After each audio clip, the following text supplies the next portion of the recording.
La Agencia Europea del Medicamento respalda el uso de la vacuna de AstraZeneca.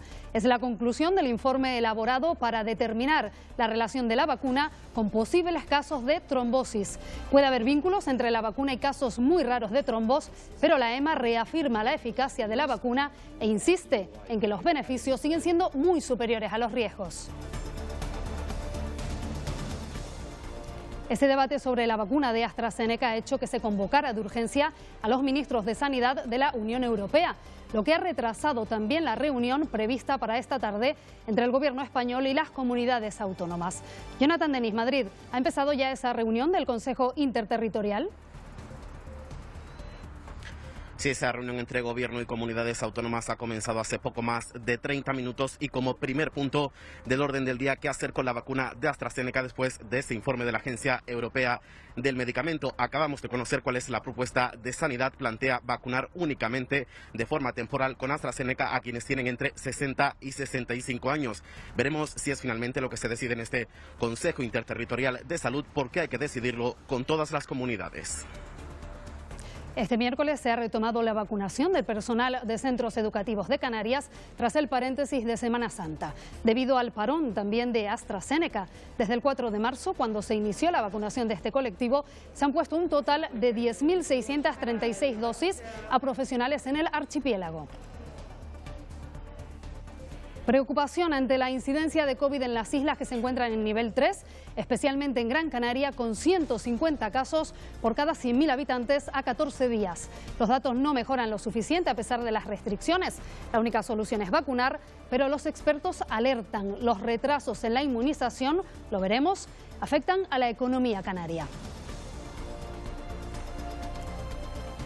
Arranca la campaña de la renta. La agencia tributaria prevé devolver este año casi 11.000 millones de euros, un 3% menos que el año anterior, debido al efecto de los expedientes de regulación de empleo. Hay contribuyentes bajo ERTE que tendrán que pagar y para los que el Gobierno abre una ventana de hasta 6 meses sin intereses de demora para devolver Hacienda. Una campaña que arranca con muchas dudas para quienes han sufrido errores en sus pagos del SEPE y que, por ejemplo, han cobrado de más. Esta es una de las cuestiones que más deberán tener en cuenta los contribuyentes que se han visto afectados por ERTE a la hora de hacer su declaración. Los asesores, fíjense, aconsejan esperar a junio para presentarla, a ver si antes se llega a una solución.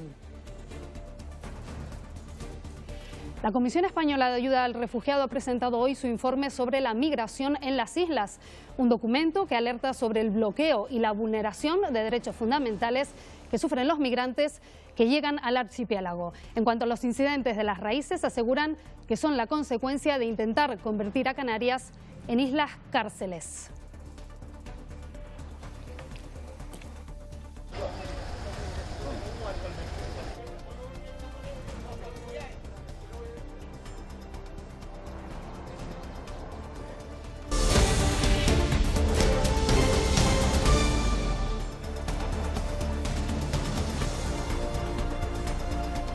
Esas reuniones, primero de la Agencia Europea del Medicamento y luego de los ministros de Sanidad de la Unión, han hecho que se retrase la reunión prevista de la ministra de Sanidad, Carolina Darias, con los consejeros y consejeras de las comunidades autónomas. Una reunión en la que, además del tema de la unificación de criterio respecto a AstraZeneca, se espera también, Jonathan Denis, una propuesta del Ministerio sobre el uso de la mascarilla en la playa, ¿verdad? Sí, es otro de los puntos del día de esta reunión que se está celebrando en estos momentos entre Gobierno y comunidades autónomas en el Consejo Interterritorial de Salud, tras la polémica generada la semana pasada por esa ley que obliga a utilizar mascarilla incluso a distancia de seguridad también en la playa.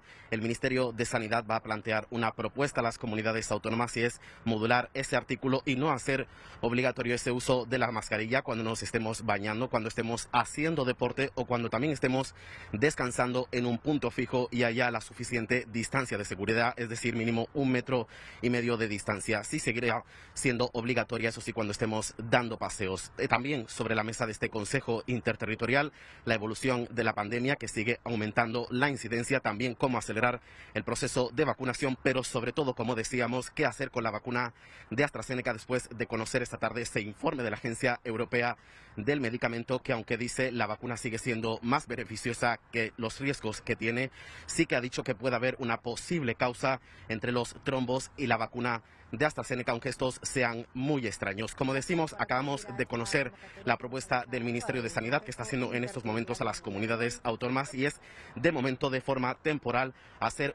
vacunar únicamente con AstraZeneca a quienes tienen entre 60 y 65 años. Veremos si esta es finalmente la propuesta, lo que se decide en este Consejo Interterritorial que, como decimos, acaba prácticamente de empezar. El informe de la EMA sobre la vacunación sobre la relación de la vacuna de AstraZeneca con posibles casos de trombosis se esperaba con mucha expectación. Aunque hay posibles vínculos entre esta vacuna y casos muy raros de trombos, la Agencia Europea del Medicamento respalda su uso y también su eficacia. Insiste en que los beneficios siguen siendo muy superiores a los riesgos. Tras revisarse unos 84 casos de trombosis de los millones de dosis administradas, la Agencia Europea del Medicamento ha admitido una posible relación entre la vacuna y los trombos.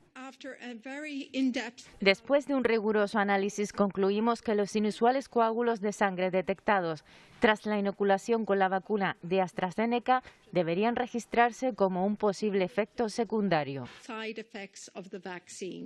Pese a que la mayoría de los casos eran mujeres menores de 60 años, los expertos no han logrado identificar un factor de riesgo, ni en edad, ni en sexo, ni historial médico previo. La explicación, una respuesta inmune de la vacuna.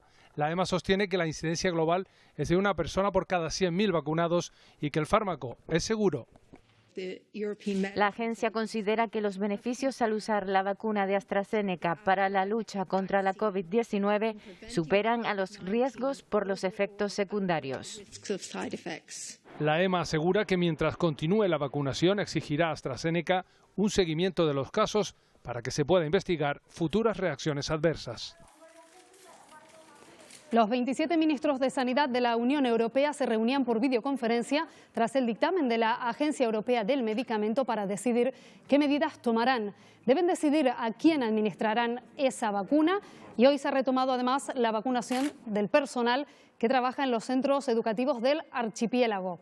Como recordarán, la vacunación con AstraZeneca de este colectivo se interrumpió por recomendación de la Agencia Europea del Medicamento. Los profesores en general admiten las dudas que le genera esta vacuna, pero priorizan la protección ante el riesgo de contagio.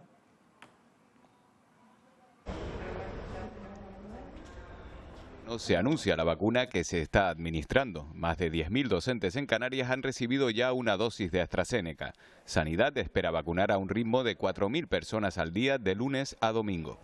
Bueno, ya has visto que tenemos una cola fuera, la gente ha sido bastante receptiva. Sí es verdad que ha habido alguna que otra duda con respecto a la vacunación. Ante el riesgo que representa para la población tener COVID, pues se prefiere evidentemente vacunar. Sin embargo, siempre es electivo. La segunda dosis de la vacuna de AstraZeneca se administra tras un periodo que varía entre 70 y 90 días después de recibir la primera. Sí, está la vacuna vigente, o sea, si están vacunando es porque es efectiva.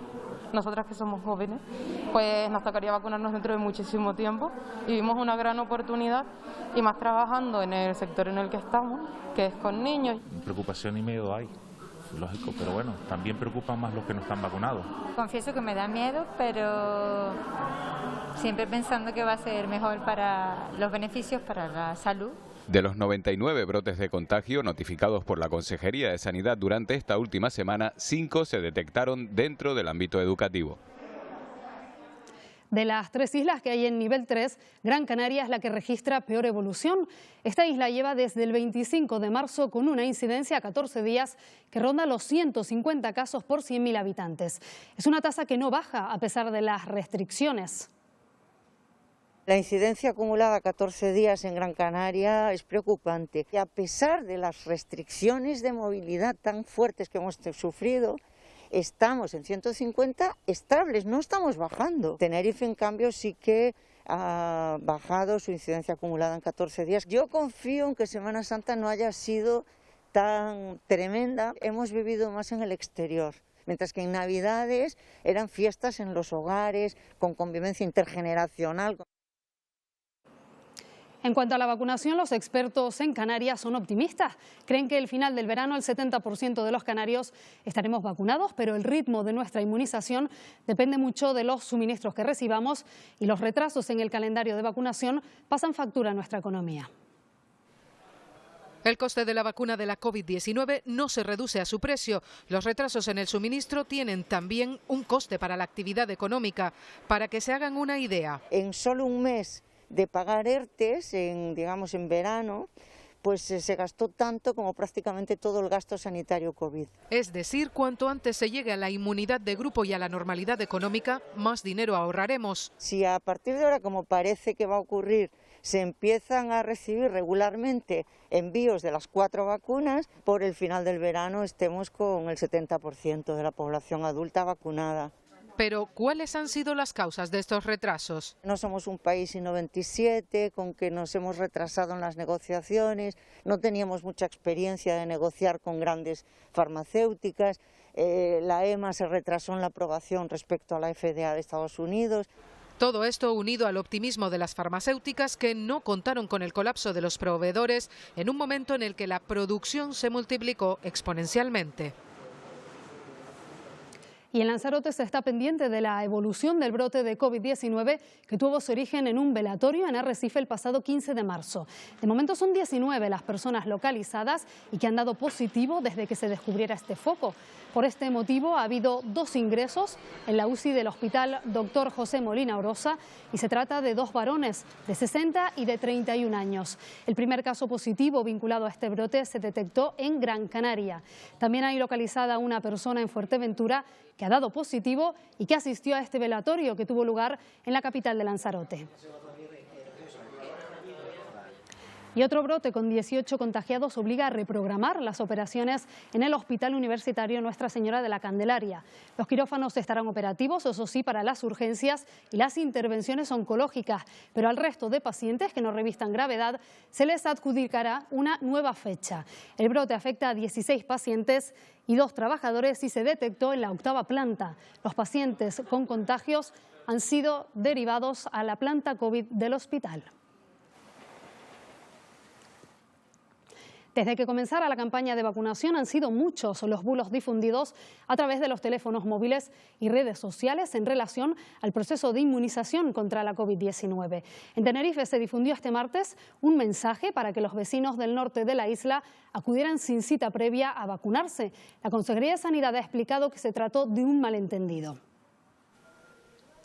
Durante la jornada de este martes se produjo el llamamiento a través de la radio municipal de Los Realejos por la subdirectora del Centro de Salud, en el que invitaba a los ciudadanos de la zona norte de la isla a acudir a vacunarse, a pesar de no tener cita previa. El motivo parece ser que había vacunas de sobra. Y esta es la cantidad de vacunas que tenemos, que es como unas 500 o 600 vacunas que tenemos que poner, pero el citar no es tan deprisa. Todo aquel usuario que viva entre Los Realejos y Buenavista, o da igual, ya nos da igual, porque esas vacunas hay que aprovecharlas y ponerlas, se puede acercar al centro de la Gañanía siempre que ese usuario no hace falta que tenga cita ni nada. Desde la Consejería de Sanidad del Gobierno de Canarias han explicado que se trató de un malentendido. Aseguran que es cierto que se produjo un excedente de dosis, lo cual relacionan con que decenas de personas no acudieron a su cita de vacunación. En todo caso, las autoridades han querido recalcar que esas dosis no se van a desperdiciar, ya que su duración es de hasta 6 meses y que este tipo de llamamientos a la población no deben hacerse de forma masiva. Este es el recinto en el que se está llevando a cabo la vacunación con AstraZeneca a personas del norte de la isla de Tenerife con edades comprendidas entre los 59 y 65 años. Eso sí, todas las personas que han pasado durante la jornada de este miércoles lo han hecho bajo cita previa. Prisión preventiva incondicional y comunicada para 5 de los detenidos por los disturbios en el campamento de las Raíces en Tenerife. Lo ha ordenado esta tarde el juzgado de instrucción número 4 de La Laguna. Se les imputa la comisión de presuntos delitos de lesiones, riña multitudinaria, desórdenes públicos y atentado contra un agente de la autoridad. La noticia se conoce el mismo día en el que ACSEM anuncia que expulsará del centro a los migrantes con comportamientos violentos. La ONG ha abierto una investigación para identificar a los que participaron en los altercados. En función de la gravedad se enfrentarán a una sanción o puede que a la expulsión.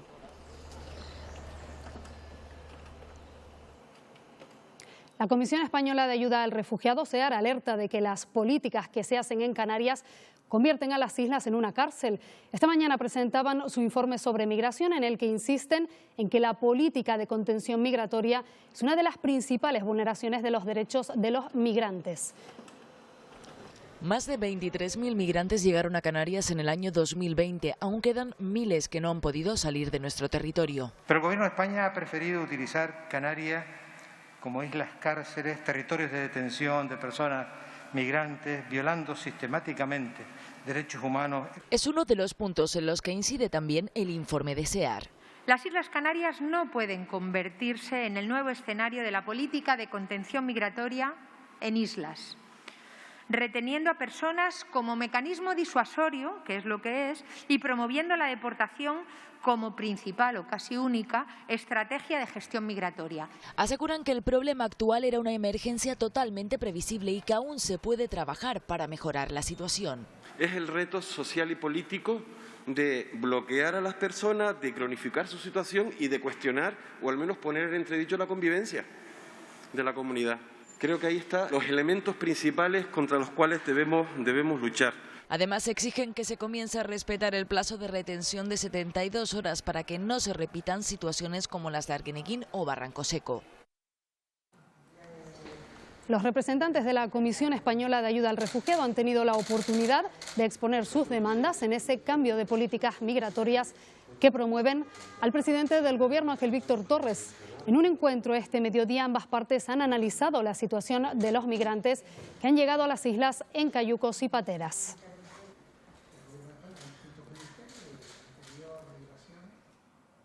Un centro de acogida temporal de migrantes o CATE es aquel centro que los acoge recién llegados y donde no deben superar las 72 horas.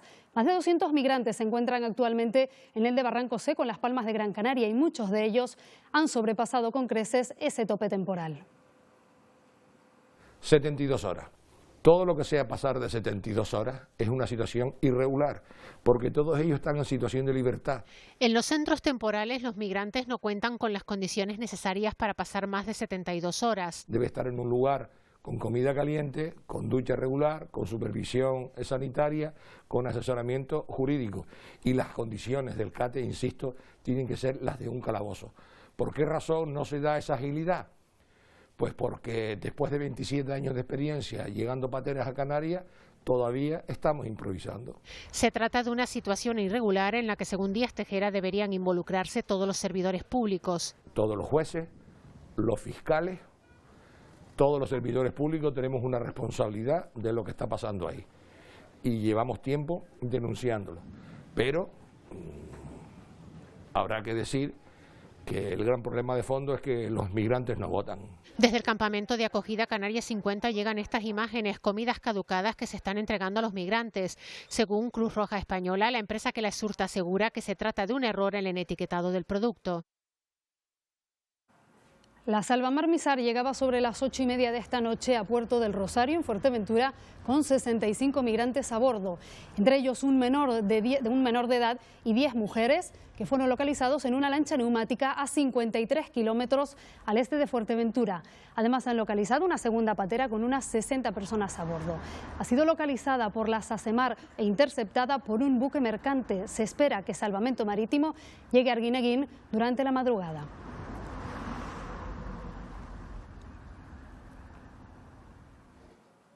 La Ruta Canaria a lo largo de estos meses ha dejado cientos de historias de personas que buscan un futuro mejor, historias que el fotoperiodista Javier Baulús quiere mostrar en su nuevo proyecto. Vamos a hacer un maravilloso libro con vuestro apoyo que se va a titular La Ruta Canaria, en la cual documento en 80 días alrededor del muelle de Arguineguín, intentando documentar lo que ha estado pasando en todo este tiempo con los migrantes y refugiados. Estas imágenes son parte de ese trabajo realizado en Canarias por Baulús, fotoperiodista y premio Pulitzer afincado en Canarias desde hace unos meses. Un reportaje fotográfico que quiere documentar en formato libro, mostrando imágenes inéditas de la migración en las islas. Para lograr publicarlo busca colaboradores que quieran apoyar su proyecto. El presidente del Gobierno, Pedro Sánchez, llegará esta noche a Luanda, capital de Angola, en viaje oficial. Es la primera visita de un presidente español al país africano en 30 años. El viaje forma parte de la gira africana que va a realizar el presidente hasta el próximo viernes 9 de abril. Tras pasar la jornada de mañana en Angola, está previsto que el jefe del Ejecutivo se desplace también a Senegal. Allí Sánchez impulsará la colaboración con las autoridades locales para afrontar el fenómeno de la emigración irregular desde el país africano.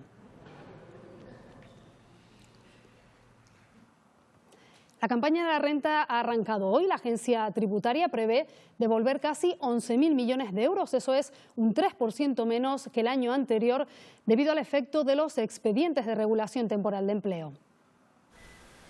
La campaña de la renta viene marcada por la pandemia. De los 21,57 millones de declaraciones, más de 14 millones serán a devolver y casi 6 a ingresar, lo que supone un 5,7% más que en el ejercicio anterior. La agencia tributaria espera devolver menos e ingresar más, circunstancia motivada por los trabajadores en ERTE que no tuvieron retenciones y ahora deberán liquidar la diferencia. Los contribuyentes en ERTE, no solo los nuevos declarantes, sino cualquier contribuyente que haya estado en situación de ERTE en cualquier momento en el año 2020 puede solicitar un fraccionamiento de la cantidad que le resulte ingresar en 6 meses sin intereses de demora. El calendario tributario se inicia con la campaña a través de Internet este 7 de abril. El 6 de mayo comienza el plazo para las rentas por teléfono y el 2 de junio se hará de forma presencial. Las declaraciones con resultado a ingresar con domiciliación bancaria concluirán el 25 de junio y 5 días más tarde finalizará la campaña. Arranque online que ha transcurrido a buen ritmo y sin incidencias. 442.000 contribuyentes han presentado ya su declaración.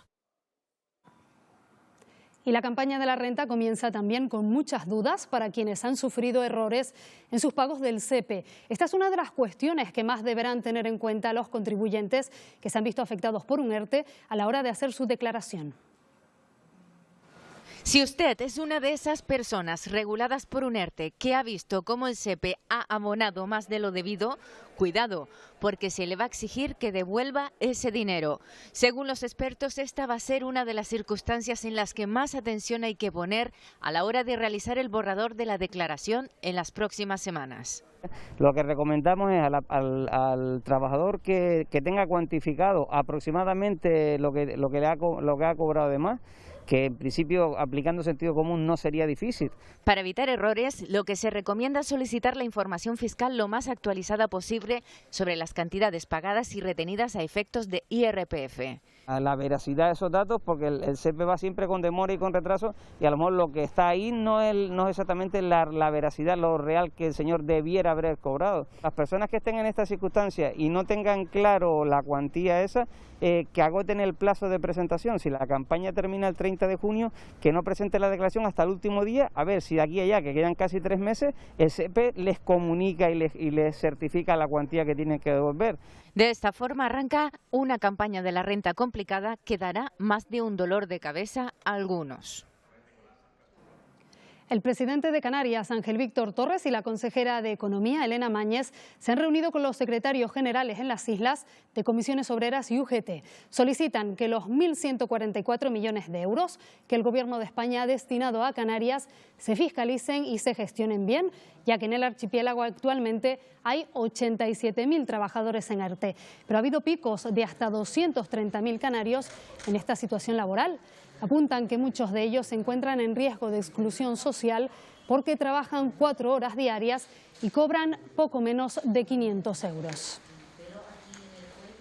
Nosotros le hemos pedido que exista pues una ayuda o una subvención a todos aquellos trabajadores que la condición de ERTE pues los ha llevado a unas condiciones económicas en precario. Que muchos de estos trabajadores y trabajadoras que están en ERTE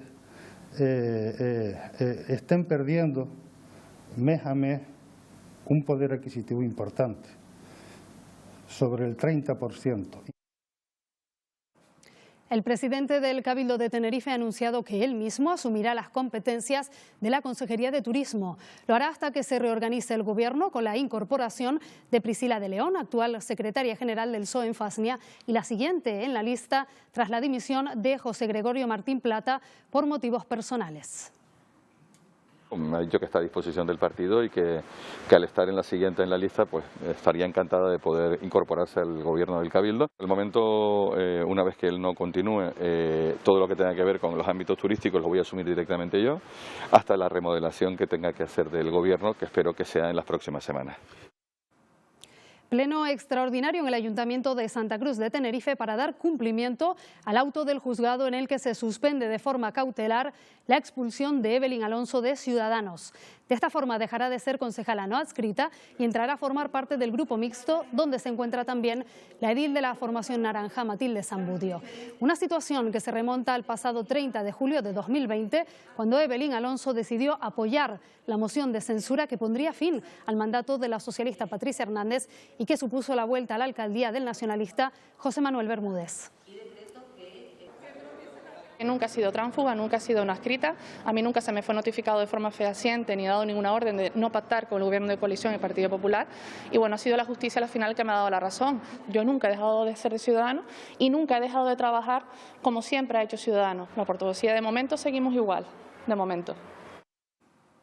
La carretera del sur de La Palma estará terminada antes de que finalice 2022. Además, se buscan soluciones al anillo del norte de la isla y las obras de acondicionamiento de La Palma 1. En total, la Isla Bonita contará con 23 millones de euros de inversión del convenio de carreteras.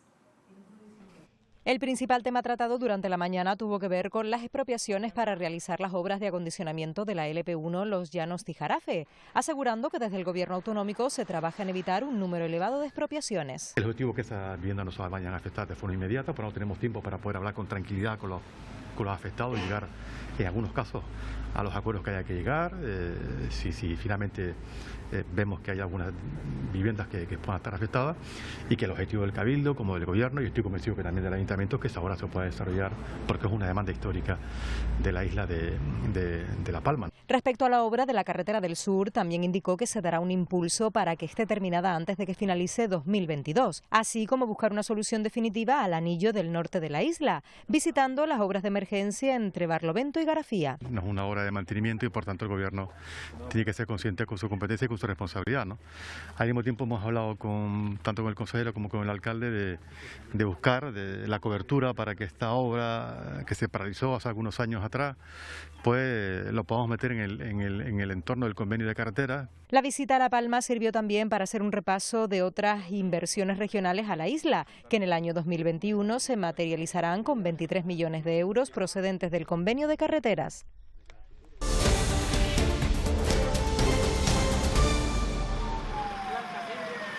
Completamente calcinada, así ha quedado esta floristería del barrio de Fabelo, en Puerto del Rosario, en la que de momento se desconoce el origen del fuego, aunque los vecinos de la zona escucharon una fuerte explosión. Por suerte el negocio estaba cerrado en el momento del incendio y los vecinos fueron desalojados. No hay que lamentar ningún daño personal.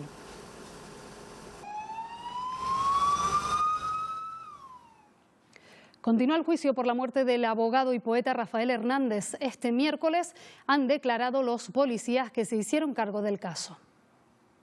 Los policías que acudieron a la vivienda en octubre de 2018 en la calle Italia tras la llamada al 112 en la que Marcos confesaba que había matado a su padre, responden ante una misma pregunta formulada por el fiscal. ¿Le dijo que empezó a dar hachazos al padre porque oía voces?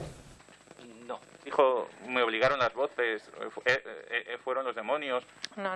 ¿No le hizo referencia a que le había obligado, por ejemplo, unas voces o que eran unos extraterrestres? No. También coincidieron en que Marcos confesó lo ocurrido con una llamativa frialdad. Aquella noche de octubre llegaría a su casa en torno a las 10:30. Y observando que su madre estaba fallecida en el domicilio. Intenta reanimarla, llega el padre del detenido y comienzan una discusión, sube a la azotea y coge un hacha, baja y tras pensárselo entra en la habitación de su padre y comienza a agredirle con el hacha sin poder precisar ni cuántos números de golpes ni en dónde se los da. Fueron más de 20 los hachazos según los peritos forenses que declararán este jueves. Las organizaciones LGTBI llaman a la movilización para impulsar el desbloqueo de la ley trans. Para ello recorrerán todo el país pidiendo apoyo a las instituciones. Han comenzado en Canarias, ayer en La Palma, esta mañana en Tenerife y esta tarde en Gran Canaria. Exigimos leyes que protejan a las personas trans menores de edad. Mientras no se reconozca la identidad de los menores trans, siempre sufrirán desigualdad, discriminación y acoso. Así reclaman igualdad los niños de la asociación Crisalis, alzan su bandera pidiendo una ley trans. A toda la ciudadanía nos apoya en nuestras reivindicaciones. A nadie le dicen quién tiene que ser, a nosotros tampoco. Una bandera que ya ha visitado varias instituciones en La Palma, Tenerife y este miércoles en Gran Canaria. Cabildo Gran Canaria, que además tiene un marco estratégico por la igualdad, aprobado recientemente. Tras el Cabildo, los niños trans han desplegado su bandera en dependencias del Gobierno de Canarias. Esta enorme bandera visibiliza nuestras ansias, nuestra necesidad de sentir compañía. Este acto, que está lleno de emoción, también está lleno de necesidad de vida real, auténtica y sin limitaciones. La bandera estará este jueves en Lanzarote, después recorrerá 17 comunidades autónomas y Melilla. ¿Cuál es el papel de las mujeres en la música o cuál es el mensaje que trasladan las canciones? Estas son algunas de las preguntas que se ha hecho el alumnado de 3 institutos de Las Palmas de Gran Canaria. Hoy han celebrado su 6º encuentro por la igualdad en el que han puesto en común sus trabajos más allá del 8 de marzo. María Moliner dejó como legado el diccionario más completo de uso del español y las misiones pedagógicas. Empeñada en liberar a la España analfabeta de su ignorancia. Durante la Segunda República lideró el movimiento que llevó a los pueblos la cultura. Hay algunas de las mujeres en las que analizamos sus trabajos que no son tan conocidas y se merecen ese reconocimiento que nosotros con este trabajo les estamos brindando. El coraje de Tina Turner para escapar de la violencia y la fuerza de Janis Joplin para romper con el exceso de testosterona en el rock también han servido de inspiración para estos trabajos, que han mirado con la lupa violeta las letras de las canciones. El chico se ve dolido porque ella ha sido capaz de pasar página y rehacer su vida con otra persona. Esto es solo parte del trabajo que ha elaborado el alumnado de Elías Pérez Galdós, poeta Tomás Morales y Juan Arteme, de Las Palmas de Gran Canaria. Nosotros somos el futuro. Estamos empezando a deconstruirnos y a luchar realmente por quiénes somos. Es muy necesario trabajarlo a diario. La igualdad hay que seguir luchando para conseguirla porque si no, no vamos a llegar a ella nunca. De forma virtual han celebrado su 6º encuentro intercentros por la igualdad. Creo que es de verdad un acicate para que las nuevas generaciones de las chicas se empoderen cada vez más, que es de lo que se trata. Y segunda jornada del juicio por la violación múltiple de una joven en Sabadell en 2019. Hoy ha sido el turno de los acusados que han negado los hechos. Declaraciones que se producen cuando todavía resuena el eco del duro interrogatorio al que el fiscal sometió ayer a la víctima y que ha recibido las críticas de la fiscal delegada de violencia contra la mujer, Pilar Martín. A su juicio, las preguntas realizadas eran necesarias, pero asegura se formularon sin sensibilidad ni empatía hacia la víctima. Posiblemente el fiscal lo que intentaba era afianzar el relato de hechos, lo que pasa es que lo hizo sin ningún tipo de sensibilidad ni empatía. Si eso se le explica a la víctima, de, mire, insisto un poco porque esto es importante, porque estamos pidiendo una pena muy alta, pues la víctima lo hubiera recibido de otra manera y no como un cuestionamiento. Efectivamente, falta de educación en artes psicológicas. En 2020 fueron asesinadas 47 mujeres en España a manos de sus parejas. El 20% de esos asesinatos machistas se produjeron en capitales de provincia y el otro 80% en poblaciones inferiores a los 100.000 habitantes. Son solo algunos de los datos que deja la Comisión de Seguimiento del Pacto de Violencia de Género y cómo ha afectado la pandemia a las víctimas. La fiscal delegada de Violencia de Género apunta a una nueva forma de violencia contra la mujer que se ha visto recrudecida durante el confinamiento. El control de las redes sociales y del teléfono móvil. Se redujo el número de denuncias. Ello no quiere decir que disminuyese la violencia de género, simplemente que cambió y se adaptó a las circunstancias. El agresor no quiere golpear, no quiere matar a su víctima, lo que quiere es dominar. El Ayuntamiento de Granadilla y la Autoridad Portuaria se han comprometido a buscar una rápida solución a los ruidos y vibraciones que desde hace meses sufren los vecinos de la zona más cercana al puerto de Granadilla.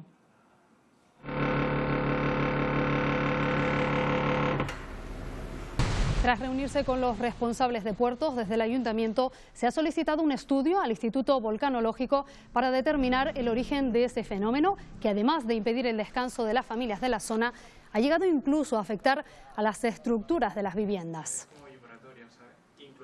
Lo más importante es detectar de dónde provienen. Es verdad que tenemos el polígono industrial, que hay diferentes empresas allí instaladas, que también se ha incrementado el parque de molinos de los aerogeneradores y también la actividad industrial del propio puerto. Por lo tanto, no podemos adelantar cuál es su origen, pero sí que necesitamos conocerlo para poder actuar y para que se elimine y se mitigue. Y seguimos en el sur de Tenerife porque se ha prohibido el baño en el muelle de la Caleta, en Adeje, por el alto índice de contaminación. El Ayuntamiento ha tomado esta medida preventiva ante los resultados de la analítica periódica que realiza el laboratorio municipal. La zona de baño permanecerá cerrada hasta obtener resultados positivos de esas pruebas.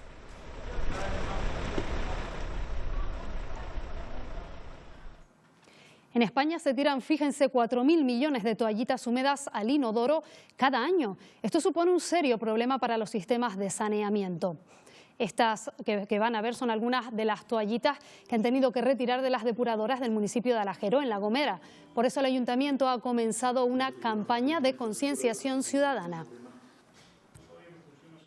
Producen bastante daño, no solo medioambiental, que es bastante importante, sino que además también produce daños en lo que es el funcionamiento, daños materiales en el proceso de lo que son las depuraciones de agua.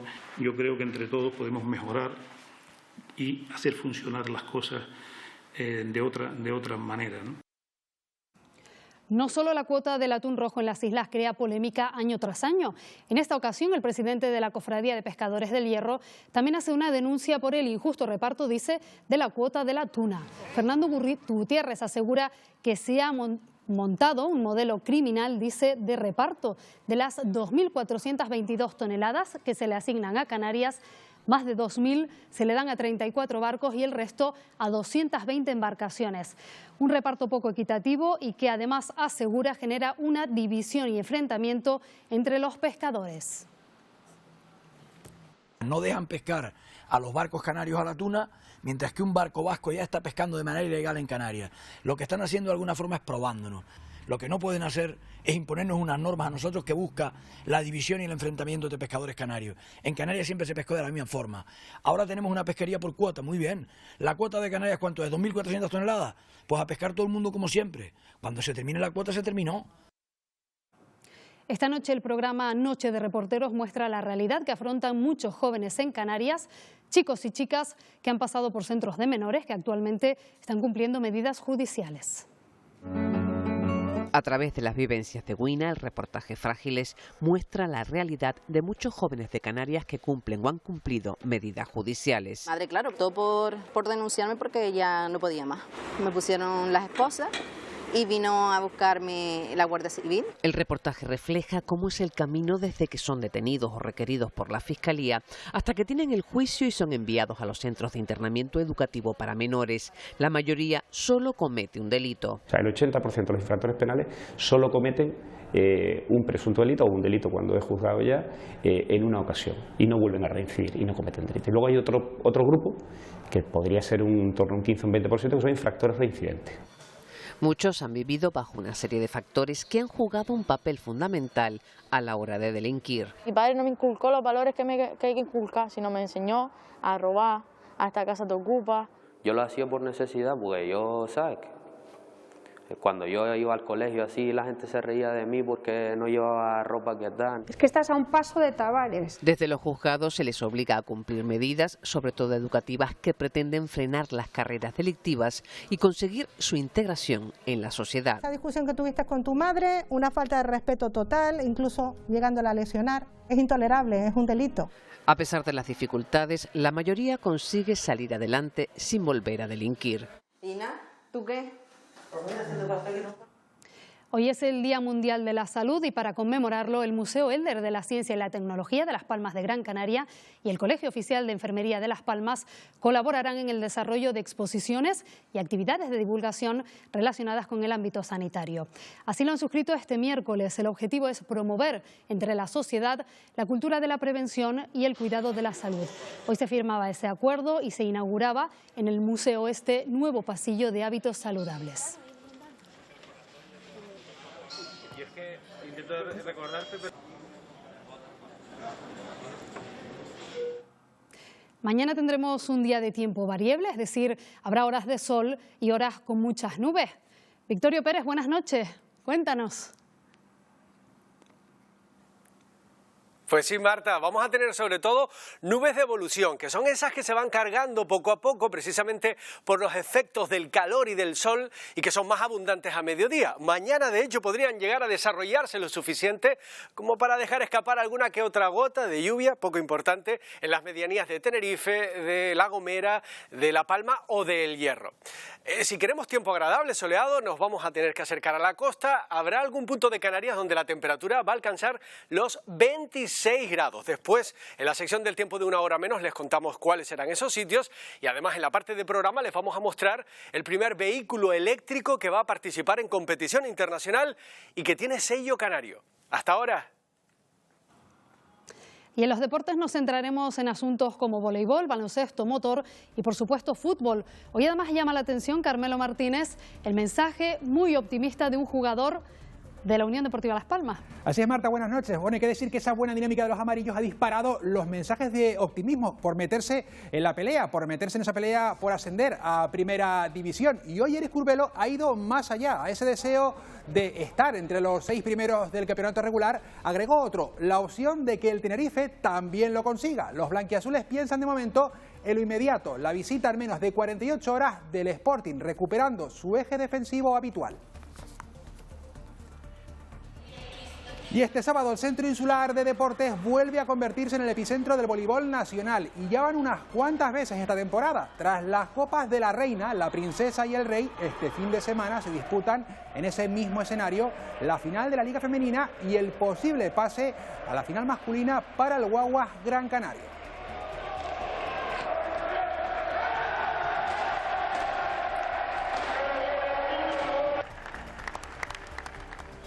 Bueno, ya lo han visto, tenemos un fin de semana apasionante, Marta, pero lo ampliamos todo en el bloque de deportes. Enseguida lo vemos, Carmelo, gracias. Hasta luego. Y hoy nos despedimos desde el Museo de Miniaturas de Hamburgo, en Alemania, donde se ha logrado un récord mundial.